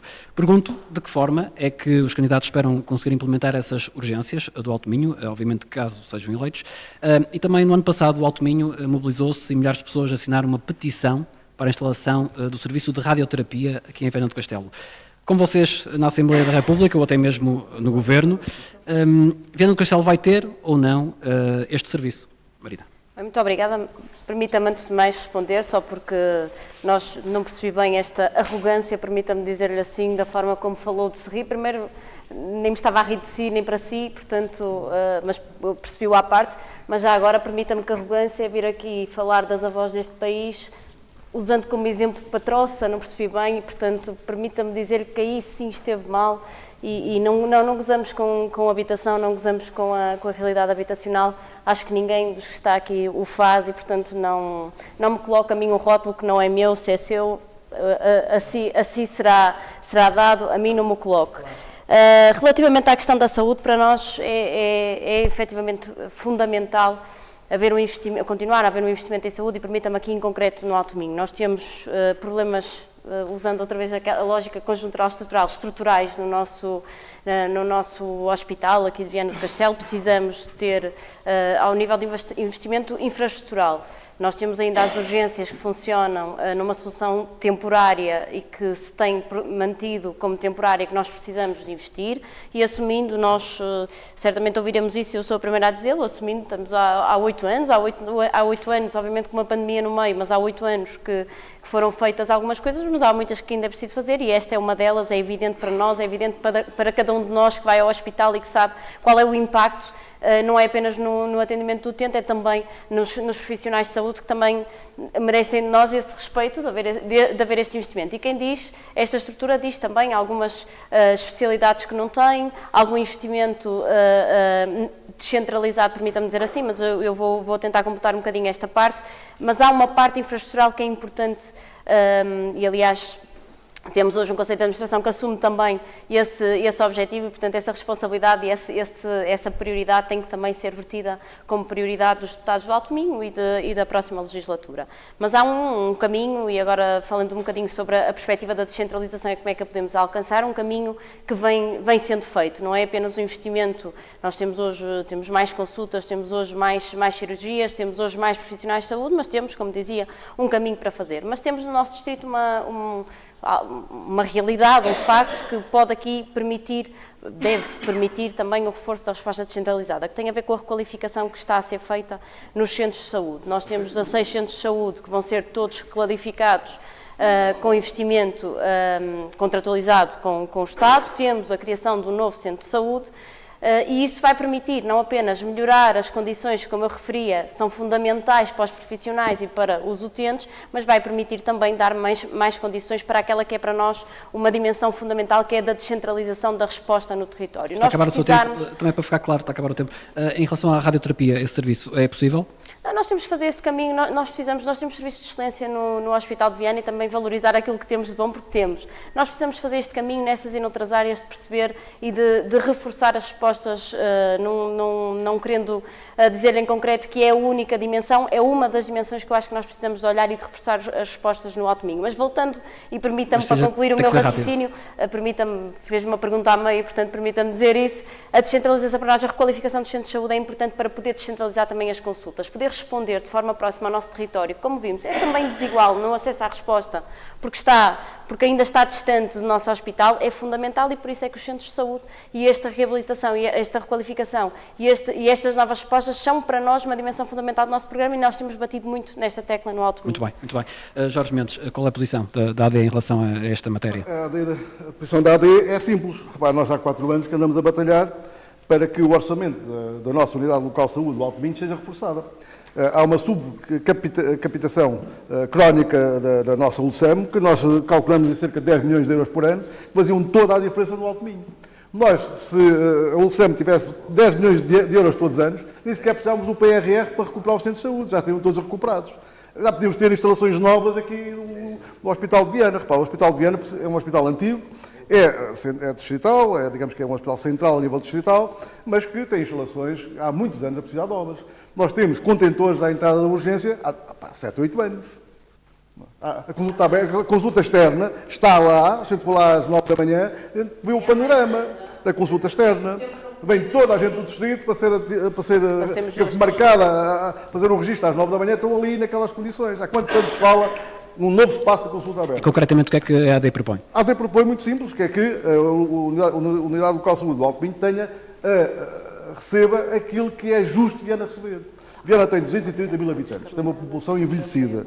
Isso implica que tenham mais doenças crónicas, da idade, mas também aquelas doenças que hoje têm um pouco a ver com a genética também. Há mais diabetes, há mais doenças cardiovasculares, e isso implica mais gastos para a solução. Portanto, se nós somos uma região atípica em termos de envelhecimento, também temos que ter aqui uma discriminação positiva em termos de reforço orçamental. Não é só a média, nós hoje recebemos abaixo da média. É a média mais qualquer coisa das outras unidades locais de saúde do país. E, portanto, só assim é que é possível ter melhores instalações e podemos contratar médicos. Nós podemos descentralizar consultas para os centros de saúde, mas só as instalações não resolvem. Deve ter lá médicos.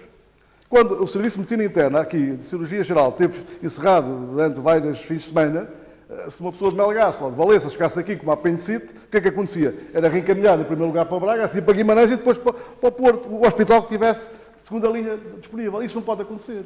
Portanto, nós temos que dotar esta instituição, que gere toda a saúde do Alto Minho, isso é uma vantagem, está centralizada nesta equipa, que agora foi renovada, e a partir daí, com as verbas, pedimos responsabilidades. Porque eu tenho dificuldade e venho aqui todos os anos pedir responsabilidades, eles sempre me dizem, a gente fazia mais, que era o Dr. Franklin, que era agora o novo presidente, que daqui a um ano a gente virá cá, se calhar vai nos dizer o mesmo.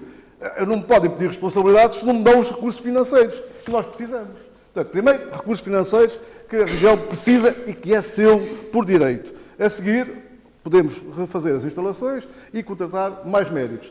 E fazemos um planeamento de saúde para toda esta população, desde os mais jovens, mas em especial para os mais velhos. Centralizado para os centros de saúde, sim. Um cidadão de Melgaço não tem que vir ao de Castro Moreiro. A Viana pode fazer isso em Valença ou em Ponte Lima. E em relação ao serviço de radioterapia, muito rapidamente? A radioterapia, há uma petição em curso, ela foi aprovada, já deu entrada na Assembleia, será discutida. É com certeza que nós estamos ao lado das populações. Muito bem, muito obrigado. Eduardo Teixeira. Bem, um caminho enorme a fazer. De facto, há uma injustiça em relação ao SAM, que é gritante do ponto de vista financeiro, porque as verbas de captação prejudicam gravemente a implementação das medidas no território, num território muito vasto e muito distante em muitos sítios.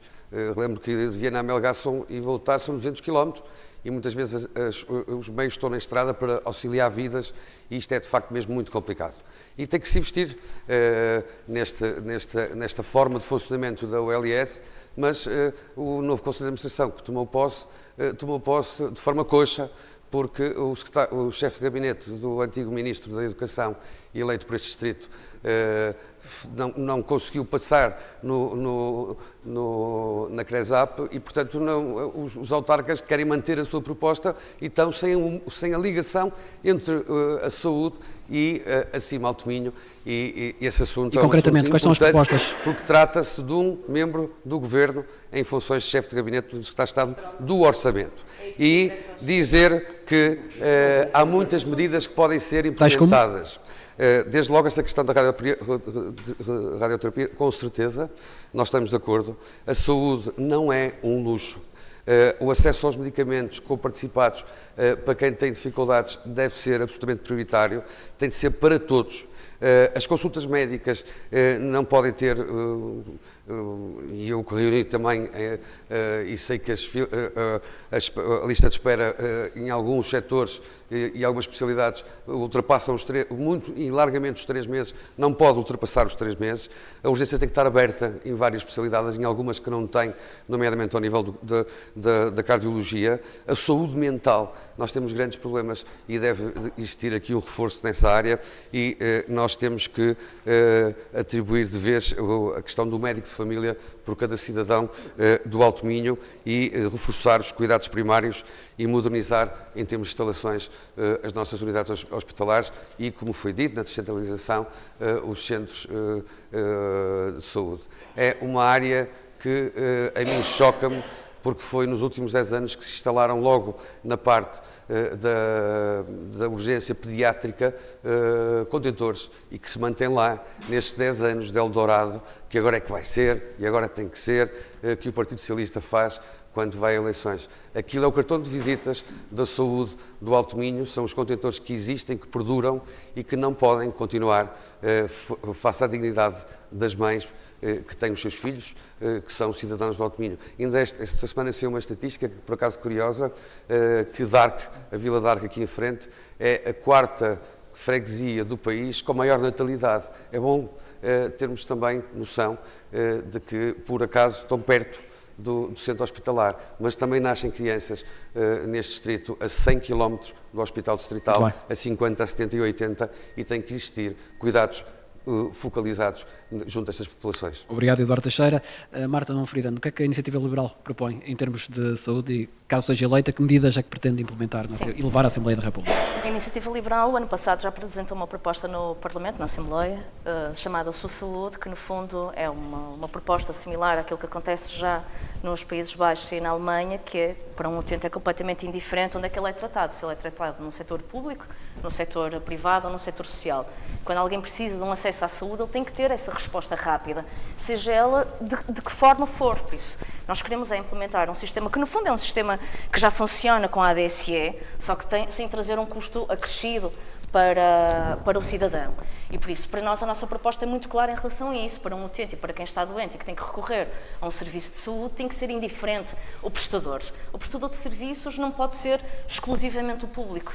Principalmente no momento em que nós temos um problema tão grave na saúde que tenha, no fundo, empurrado cada vez mais portugueses para seguros de saúde. E por isso, os portugueses entendem que a resposta está no setor privado. Neste momento, para vocês terem uma ideia, existe mais ou menos 3.700.000 portugueses com seguros de saúde. O que é que isto quer dizer? Quer dizer que eles não encontram essa resposta no setor público. E por isso, para nós, em relação a isso, a proposta da iniciativa liberal é não haver fundamentalismo ideológico naquilo que é uma questão tão preeminente e tão urgente como a questão da saúde. Não podemos ser fundamentalistas, não é? Concretamente aqui para o Alto Minho. Concretamente para o Alto Minho, nós pretendemos também fazer a extensão daquilo que são as unidades de saúde familiar do modelo B e do modelo C, porque no fundo permitem exatamente uma complementariedade com aquilo que são os hospitais, na resposta, no fundo, criando aqui uma resposta mais imediata aos cidadãos, e não tenho dúvidas que na questão da radioterapia e não só do hospital aqui de Santa Luzia, quer dizer, os hospitais têm que estar perfeitamente capacitados nas suas valências máximas. Nós não podemos continuar a permitir que não exista um serviço como esse, ou que existam ainda pessoas a serem recebidas em contentores, não é? Durante tanto tempo. Acho que é inadmissível. E por isso, os hospitais têm que ter essa autonomia, não só financeira, como administrativa, mas uma autonomia a sério. Não é autonomia, no fundo, como tem sido feita, que no fundo os conselhos de administração também estão muito agarrados, eles não conseguem fazer muita coisa. Bem, muito obrigado. Adriana Temporão, o que é que o Bloco de Esquerda propõe em termos de saúde para o Alto Minho?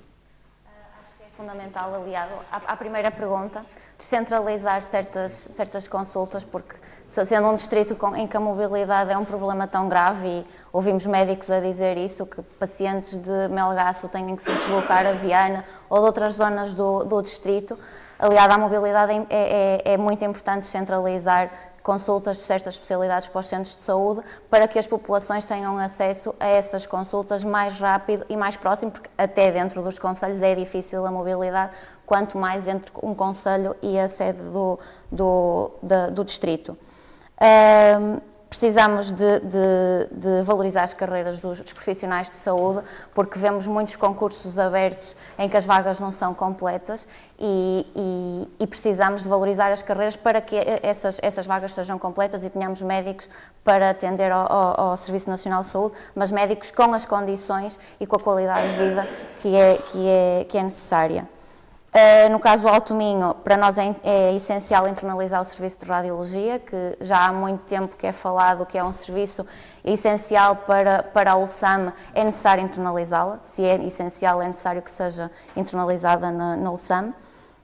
E no caso da radioterapia, é necessário a radioterapia no Alto Minho, porque não me parece minimamente justo nem humano que os pacientes que têm que ir submeter-se a esse tipo de intervenções tenham que ir para o Porto ou para outras zonas com umas deslocações tão longas e estando tão sensibilizados. Muito bem. Sozinho Ribeiro, como é que a CDU olha para estas emergências do Alto Minho? Muito obrigado. Eu acho que a pergunta nos centra, de facto, onde há grandes clivagens ideológicas e onde se mostram bem os percursos que são feitos pelo PS sozinho ou acompanhado pela direita, e aquilo que tem acontecido quando nós vemos que no que é essencial, no que é fundamental, o PSD e o PS se juntam e depois vão sendo acompanhados pela iniciativa liberal, etc, etc. Aliás, eu estava aqui a ouvir e até tive que ir consultar os documentos, porque a páginas tantas, eu vejo tanta gente de acordo que é necessário e urgente criar um serviço de radioterapia, que eu até fui consultar o resultado da votação da nossa proposta exatamente para criar o serviço de radioterapia, que afinal foi chumbado.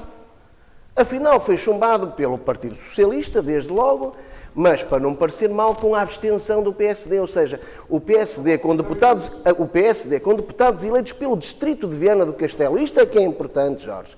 É que em casa as pessoas percebam que com deputados eleitos pelo distrito de Viana do Castelo, o PSD conseguiu fazer com que o PS chumbasse uma proposta exatamente para criar o serviço de radioterapia, que de facto serve às pessoas que infelizmente, por situações infelizes, e eu creio que aí o Jorge não vai interromper, porque vai ser sensível, pelo menos à condição infeliz de quem precisa desses serviços. E quem precisa desses serviços atualmente tem que ir ou para Braga ou para o Porto.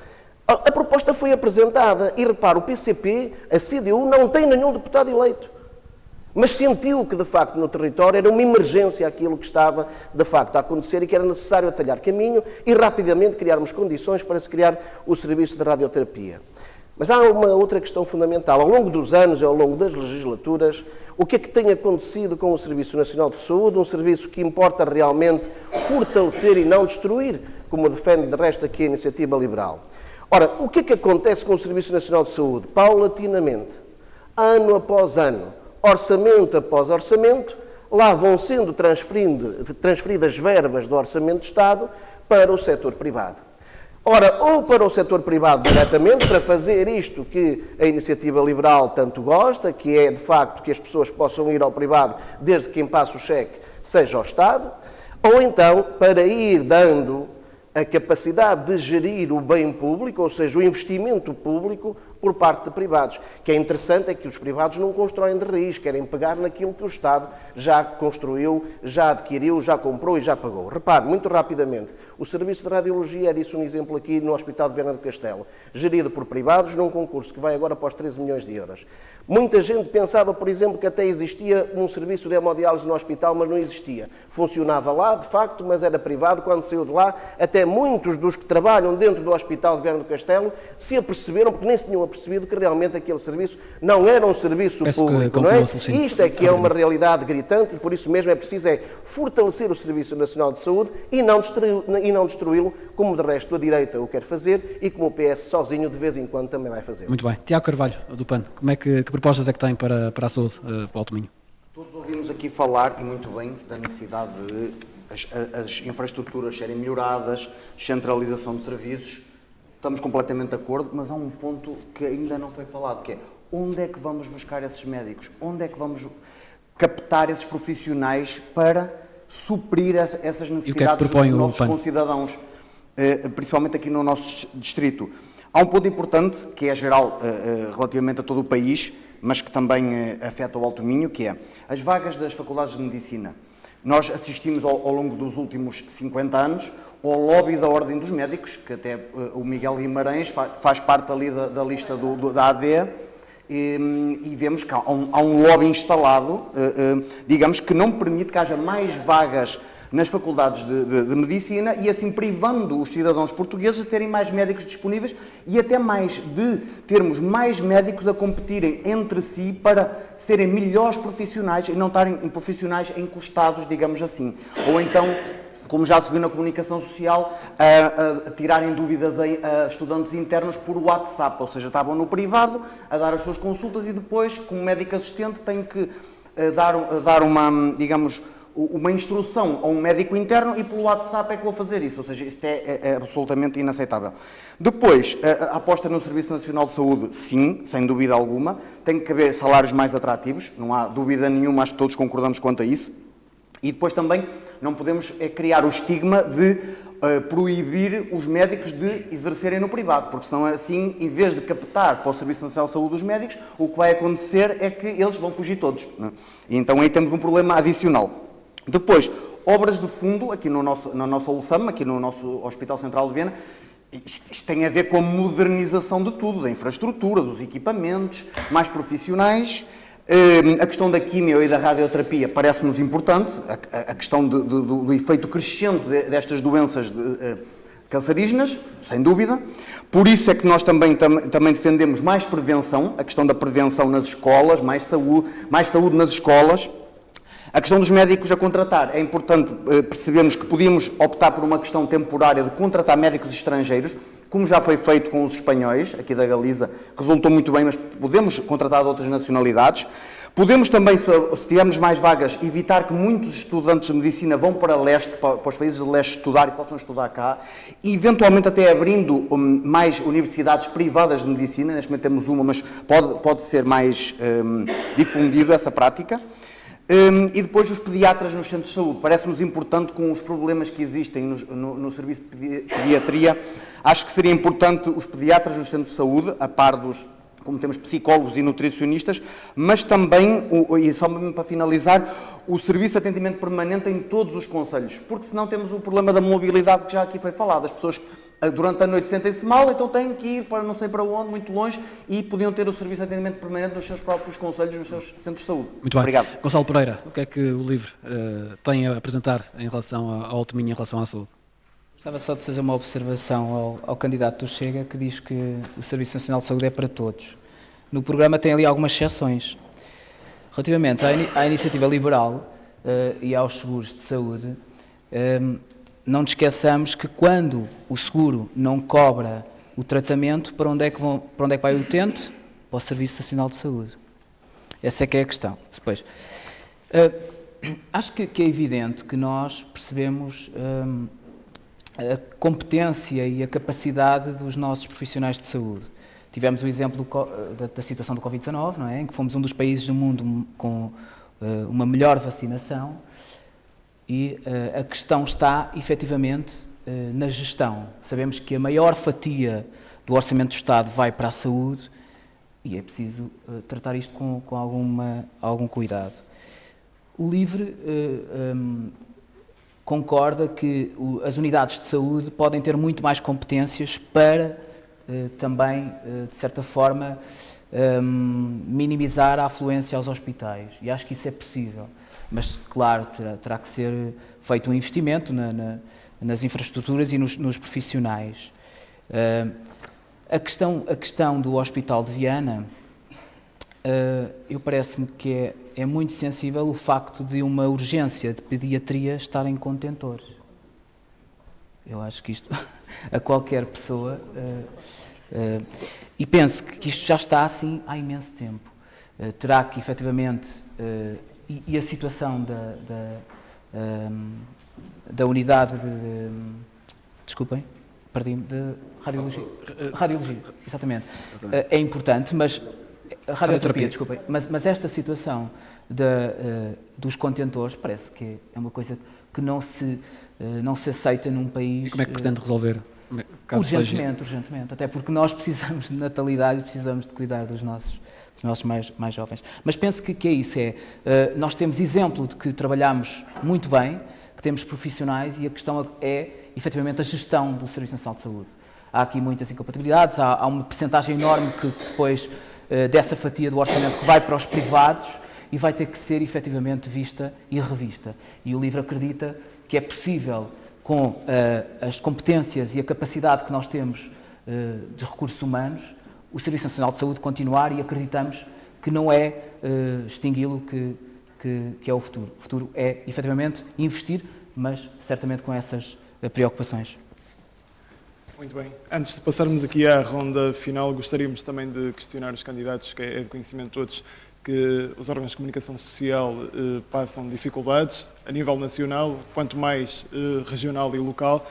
Por exemplo, agora para estas eleições ficaram fora do tempo de antena. Queríamos perguntar também em que medida é que consideram os órgãos de comunicação social regionais e locais importantes e que medidas é que vão tomar também para melhorar o futuro destes órgãos de comunicação social. Marina. Muito obrigada.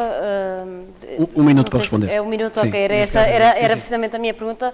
Para nós, aliás, estarmos aqui presentes e fazendo este debate é também para nós mostrar a importância de estarmos a discutir as nossas propostas, a passar as nossas propostas nos órgãos de comunicação locais. São, felizmente, uma fonte de informação, de comunicação e de entretenimento do nosso território. É fundamental conseguirmos manter a sua vida em todo o território, em particular aqui no Alto Minho, e exemplo disso é estarmos a fazer isto. Nós fizemos o agradecimento no início e agora também no momento final fazer esse agradecimento.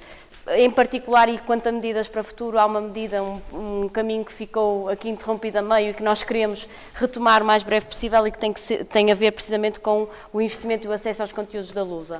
Nós tínhamos uma proposta em cima da mesa que a queremos retomar depois do 10 de março, que é precisamente, quando tivermos essas condições, que é precisamente o permitir o acesso gratuito destes conteúdos à imprensa local. Isto vai permitir não só reduzir custos, como também aumentar o fluxo de informação para a imprensa local e, com isso, também permitir a imprensa local os serviços alocados para permitir alocar a outros fins. Portanto, esta é uma proposta que estava em cima da mesa, é conhecida, mas que nós queremos retomar e acabava com um agradecimento e com esta palavra final. Passamos a Jorge Mendes, da ADIA. Agradecer também o convite para este debate. Estes debates ocorrem geralmente na altura das eleições. Porventura, devíamos questionar se de vez em quando devíamos fazer uns debates com os partidos com assento parlamentar, online ou todos juntos, como estamos aqui hoje, para debatermos algumas questões do distrito. E, portanto, eu desde já estou ao vosso dispor para o que entendam, e a Aliança Democrática. Dizer-vos que a nossa comunicação social local e regional é o elo de ligação entre os cidadãos de cada um dos municípios e do distrito, que estão cá, mas também aqueles que estão lá fora. Nós lembramos sempre dos imigrantes, da nossa diáspora, muitas vezes quando lá vamos, esquecemos que eles estão lá e gostam de saber o que se passa nas suas locais de origem. Infelizmente, muitas vezes, para saber quem é que já partiu deste mundo, mas também é bom saber o que é que se passa, é muito importante saber o que se passa nas terras. O PSD apresentou no último Orçamento de Estado uma proposta de benefícios fiscais em sede de IRS para a compra de jornais e revistas, assinaturas. Estava previsto também para a obrigatoriedade, criámos um esquema de obrigatoriedade de publicação de concursos públicos, sobretudo de concursos apoiados pela União Europeia na comunicação local, para além da regional. Muito obrigado. Eduardo Teixeira, chega. É de facto muito importante a imprensa local e penso que na questão dos tempos de antena deveriam estar incluídos, porque também temos propostas locais e, portanto, não são só e apenas propostas nacionais e, portanto, queria deixar ficar essa palavra de apreço e de solidariedade para com o momento que se vive na imprensa no global, mas também nessa questão dos tempos de antena, porque também representaria algum rendimento para quem faz e bem o serviço público que aqui está inerente, e associar-me a esta ideia que acho que, em particular, estamos aqui, se aceitamos o debate, depois quem for eleito, ou todos, termos aqui um papel, uma vez por mês, de apresentar o que foi feito e o balanço, e também da minha parte esse compromisso de presença, caso seja essa a decisão editorial do grupo. Mas dizer que estamos aqui para construir. Este é o minuto final. Não, é a seguir o minuto final. Ronda final. Muito obrigado. Comprei o tempo, um minuto. Obrigado, Eduardo. Marta, a Iniciativa Liberal. Para a Iniciativa Liberal, quer dizer, não há dúvidas, a imprensa é o quarto pilar da democracia. Sem uma imprensa livre, nós não temos democracia. E por isso é fundamental valorizá-la, é fundamental que ela não esteja também só nas mãos do Estado, mas que não esteja também só nas mãos das empresas privadas, e por isso, no fundo, tem que haver aqui novamente um plano sempre concorrencial para garantirmos que há informação livre, isenta, transparente para toda a gente, porque só assim é que nós conseguimos construir uma sociedade democrática com valores liberais também aqui como pilar de futuro. Obrigado. Obrigado, Marta von Frieden. Passamos então a Adriana Temporano, do Bloco de Esquerda. Acho que já foi mais que salientada a importância dos órgãos de comunicação social, e especialmente os órgãos de comunicação social local, numa região como a nossa, um bocadinho isolada às vezes, e que é muito importante chegar às populações numa altura em que a desinformação e as fake news abundam nas redes sociais. É muito importante que os órgãos de comunicação social, especialmente os locais, cheguem às pessoas e chegam mais rápido a muita gente que de outra forma estaria mais exposta à desinformação. É importante o financiamento destas entidades e também o combate à precariedade dos trabalhadores da área da comunicação social. Bem, obrigado, Adriana. Celestino Ribeiro, CDU. Pois, muito bem, de facto, para a CDU, para o PCP, de forma muito particular, a questão da comunicação social local não é de hoje que a preocupa e por isso nós temos já ao longo do tempo apresentado algumas medidas em concreto, desde logo a questão do porto pago e isenção total do porto pago, também com o apoio aos custos inerentes à própria comunicação social, nomeadamente no que tem a ver com as telecomunicações, com a energia também, e um conjunto de outras medidas que nós julgamos serem muito importantes para não deixarem a comunicação social tão vulnerável e tão dependente, às vezes, dos poderes locais e das influências dos poderes locais, porque influência aqui não se entende ao nível da redação, mas da dependência económica para o seu próprio funcionamento. E por isso também já apresentamos propostas para que em Orçamento de Estado pudesse ser contemplada a verba que permitisse a aquisição através das autarquias locais, com transferência direta de verbas do Orçamento de Estado, até para não haver essa vulnerabilidade, para que pudesse de facto haver este apoio aos órgãos de comunicação social local. Mas dizer apenas que o exercício que vocês acabam de fazer neste momento é um exercício que mostra bem a urgência e a necessidade de apoiar a comunicação social local. Caso contrário, por exemplo, as pessoas não conheceriam quem é que são os candidatos. Obrigado. Celestino Ribeiro. Tiago Carvalho, PAN. Nós achamos que é absolutamente importante o papel que desempenha na sociedade a comunicação social e, de uma forma crescente, a comunicação social local e regional, sem dúvida, ou seja, graças ao online nós temos visto essa presença aumentar e daí a importância de podermos promover mais o online. Quando outros partidos apresentam, digamos, apoios na compra de jornais e revistas, nós defendemos isso, mas privilegiando o online, porque hoje em dia, digamos, praticamente toda a gente tem smartphones ou tablets e acho que podemos canalizar também essa aposta no online que é mais sustentável, mais amiga do ambiente. Depois acho que pode haver aqui uma política agressiva também de taxas, uma maior isenção dos órgãos de comunicação locais e regionais serem menos taxados para promover, então, digamos, a sua sustentabilidade, a par também de uma transferência em parte dos apoios que são dados aos grandes grupos económicos, digamos, da comunicação social, ao haver uma transferência em parte desses apoios de forma descentralizada para os órgãos de comunicação social regionais e locais. Obrigado, Tiago Carvalho. Passamos, por último, ao Gonçalo Pereira, do LIVRE. Eu julgo que não se falou em cultura, se eu me recordo, e fazendo esta ligação entre os colaboradores que estão por trás das câmaras e o apoio técnico, normalmente também estão ligados à cultura por uma forma ou de outra. E assim como a cultura é importante, sendo que é precário, em Portugal todos nós sabemos, criar fundos e criar garantias para que esses profissionais, em situações como houve de pandemia, não ficarem numa situação muito vulnerável e muito sensível. O livro tem algumas propostas para apoios, nomeadamente de jovens, a acesso a jornais, a acesso a vouchers que tenham acesso à comunicação social, e isso é importante, essa ligação. E mais importante é a ligação também do ensino superior com a comunicação social, cada vez mais a ciência e os dados ligados aos colaboradores e aos profissionais da área.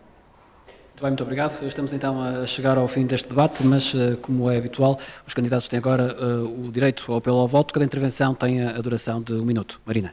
Muito obrigada. Neste minuto final, e permitam-me pegar no legado para falar um bocadinho daquilo que queremos para o futuro. Nós tivemos nos últimos anos mais de 400 milhões investidos no nosso território, investidos em respostas sociais que podemos acompanhar, e nesta campanha que andamos na rua podemos ver e atestar aquele que foi investimento em novas estruturas sociais, também na habitação, na educação, com a reabilitação das escolas, nas nossas empresas, nas nossas vias, e pegando neste legado e neste investimento, dizer aquilo que nos propomos para os próximos 4 anos. Ainda há muito a fazer, e com a humildade sabemos que ainda há muitas áreas aqui exploradas que é preciso desenvolver. Eu centrava a necessidade de continuarmos a reforçar as respostas sociais, a garantirmos aquela habitação que aqui falávamos com algum desdém, mas garantirmos que há 2.000 famílias que conseguem habitação digna com esta parceria entre as autarquias e o Estado Central. Permitir esta saúde de proximidade, permitir o reforço e a contínua valorização da nossa escola, dos seus profissionais e das suas infraestruturas. mas também melhorar as acessibilidades, garantir que a linha de alta velocidade acontece, garantir que há melhores acessibilidades, que há mais acessibilidades em todo o território, é garantir este Portugal inteiro que nós queremos construir. E uma última nota para aqueles que são os nossos setores tradicionais e a necessidade com a cooperação transfronteiriça de reforçarmos também áreas fundamentais do nosso distrito, como é, por exemplo, a agricultura, são alguns dos vetores que queremos acompanhar. Aliança Democrática, Jorge Mendes. Todos aqueles que estão a ouvir, dia 10, temos que ir votar. E temos que ir votar para mudar este país. Porque quem anda na rua como eu e toda a Aliança Democrática, a expressão que mais ouvimos é preciso mudar. O povo vem ter connosco e diz, é preciso mudar. O povo está uma ânsia de esperança no futuro, uma ânsia de um novo rumo para o país. E é uma pergunta ao Partido Socialista. Com tanta coisa que fez para o distrito, com tanta coisa que fez para o país, como é que os portugueses vivem com tantas dificuldades? Como é que vivem hoje pior do que há 2 anos atrás, hoje pior do que há 4 anos atrás? É porque o rumo do Partido Socialista não desembocou no sítio certo. Não deu aos portugueses esperança e otimismo em relação ao futuro. Não permitiu que os portugueses vivessem hoje melhor do que há 2 e há 4 anos atrás. E por isso, para queremos mais esperança e um novo rumo para Portugal, só há um voto. O voto na alternativa com confiança e com decência na política, que é a Aliança Democrática. E, portanto, eu conto com todos para dia 10 termos uma grande vitória no distrito de Viana do Castelo, no Alto Minho. Muito bem. Eduardo Teixeira. Votar no dia 10 é essencial. Votar no dia 10 é votar numa mudança de paradigma existente em Portugal desde o 25 de Abril, em que nestes 50 anos nós no território perdemos 20% da população, nestes 10 últimos anos perdemos 7% da população. E Viana do Castelo e esta região pouco beneficiou deste socialismo que governou na última década e nos últimos 30 anos, grande parte do tempo, e trouxe muitas dificuldades a este território. E é possível fazer diferente, é possível dar uma vida com maior dignidade aos nossos idosos, com as dificuldades, investir nos apoios sociais, é possível dar esperança aos jovens, fixá-los e atraí-los para o território e é por isso que é preciso enfrentar com força e com determinação alguns dos assuntos que custam a muitos que estão com os poderes instalados neste território. Tem que se fazer um combate à corrupção forte, determinado, tem que se combater a economia paralela que rouba muitas milhares de milhões ao erário público. Eduardo Teixeira, muito obrigado. Tem que se construir e dar maior rendimento às pessoas. A palavra Marta von Frieden. Não deixem de votar no Partido Chega no próximo dia 10. Agora sim, Marta von Frieden, da Iniciativa Liberal. Desde já, novamente, muito obrigada pelo convite, obrigada à oportunidade da Rádio Joyce e da Rádio Alto Minho e cumprimentar novamente aqui os colegas de painel. Acho que o debate foi rico, foi proveitoso, acho que conseguimos todos mostrar de que forma é que somos diferentes, de que forma, em algumas partes até de que forma é que somos iguais, mas então fazendo aqui a nota final, deixem-me só dizer-vos o seguinte. 1 em cada 3 jovens nascidos em Portugal já vive no estrangeiro. Muitos deles imigram para países que têm políticas liberais já há muito tempo implementadas, são países prósperos, com futuro, e é para lá que os nossos jovens imigram, e por isso nós o que queremos na Iniciativa Liberal é trazer essas medidas para Portugal para que os jovens fiquem cá e os que estão fora consigam regressar. Por isso, para nós não temos dúvidas, o único voto que vai mudar Portugal no dia 10 de março é mesmo o voto na Iniciativa Liberal. Obrigada. Muito obrigado. Adriana Temporão.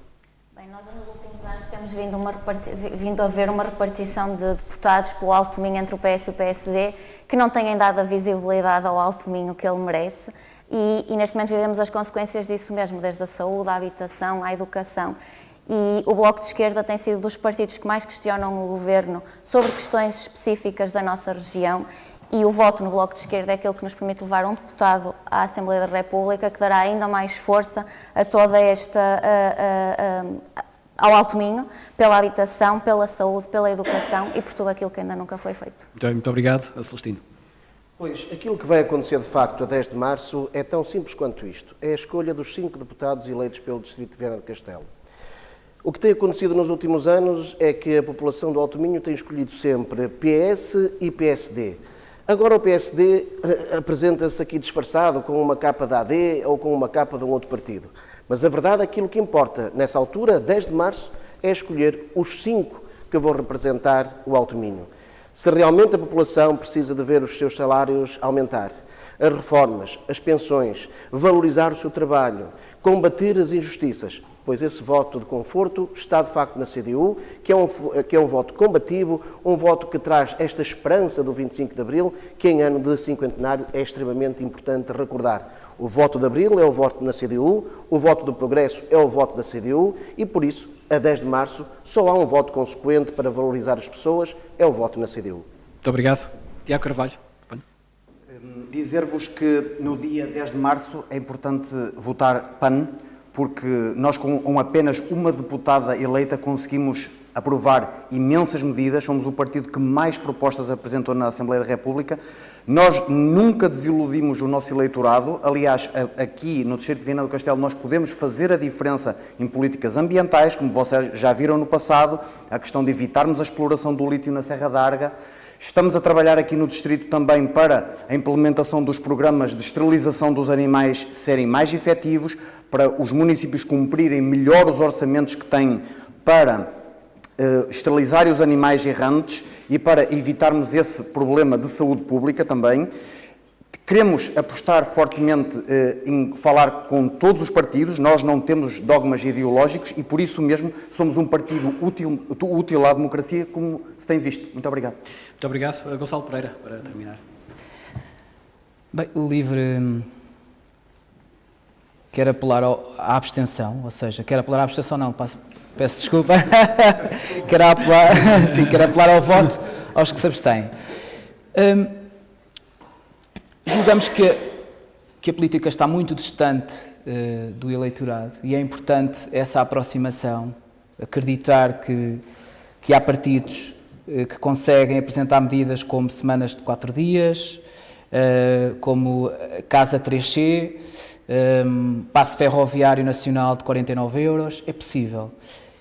E nós não pedimos a maioria para nós, mas também não pedimos para ninguém. Nós concordamos que governar deve ser partilhar, ou seja, e foi claramente comprovado com a geringonça que um governo partilhado tem muito mais resultados. Ia rimar, mas não consegui. Meus caros, chega assim ao fim mais um debate das rádios. Agradeço a presença de todos. Também uma nota especial aqui para a Escola de Monserrate e para o curso profissional de multimédia que colaboraram no apoio. Obrigado. Ficamos a conhecer algumas propostas destes candidatos para o Alto Minho. Já sabe, dia 10 de março a decisão é dos altominhoenses e de todos os portugueses.